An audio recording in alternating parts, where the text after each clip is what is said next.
So I was doing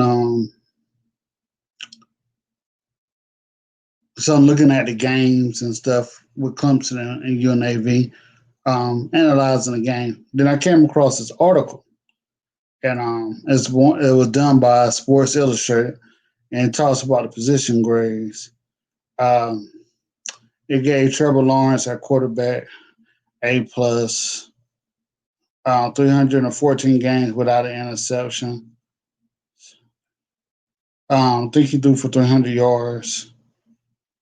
Travis Etienne, 73 yards, 114. They gave him an A. They gave the wide receivers a B minus, tight end B minus, offensive line B plus. Um, said that it had a pretty good test against Virginia.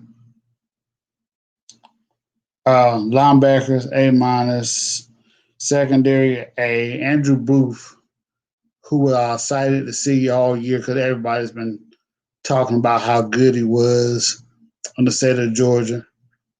I think he was. I don't know if he was a top quarterback. I think he came out with Stingley, so he wasn't the top cornerback coming out of high school, but he was one of the top 3 or 4 cornerbacks to come out. I think Oregon might have had somebody better. I don't know his name exactly, but he came out with that group. Um, but the interesting thing about this article, it talks about the defensive line. The fact that Clemson Tigers have two freshmen starting along the defensive line showed at times last night against one of the better offensive lines in the ACC, not having guys like Tyler Davis, Justin Foster, Xavier Thomas seems to cause the Tigers to wear down somewhat. There was very little pressure on Armstrong, and the Tigers have issues keeping the Cavs quarterback contained. The defense gave up more than 400 yards of offense to an ACC opponent for the first time since 2017, and it's all starting with the play up front.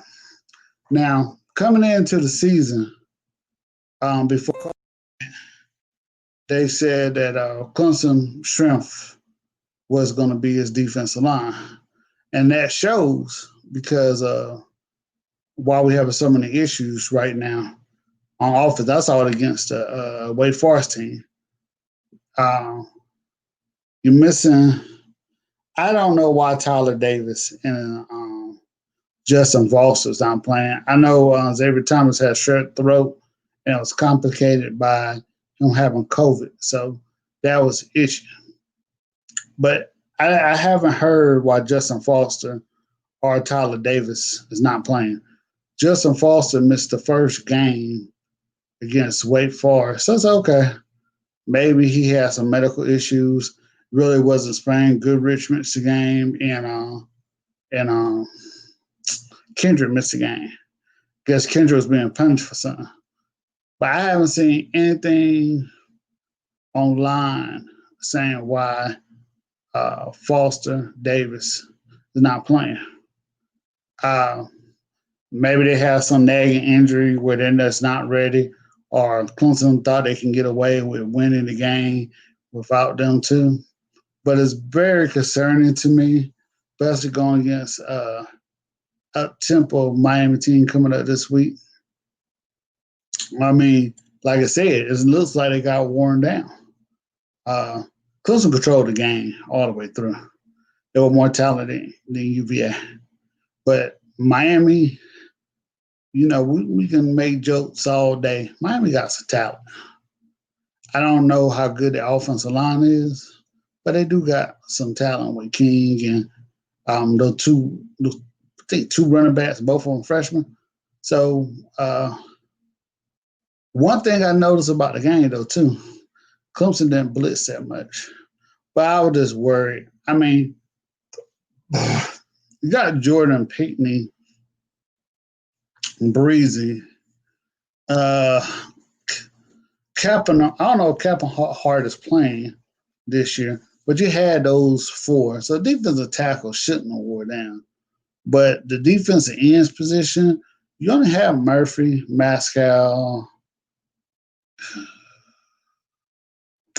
That's it. Rudolph ain't playing this year because he sat out. So you're missing about four players that could have made a difference in a game against Virginia Tech.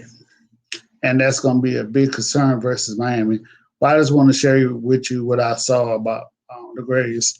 Yeah, I got my Steel Curtain shirt on. Love my Steelers.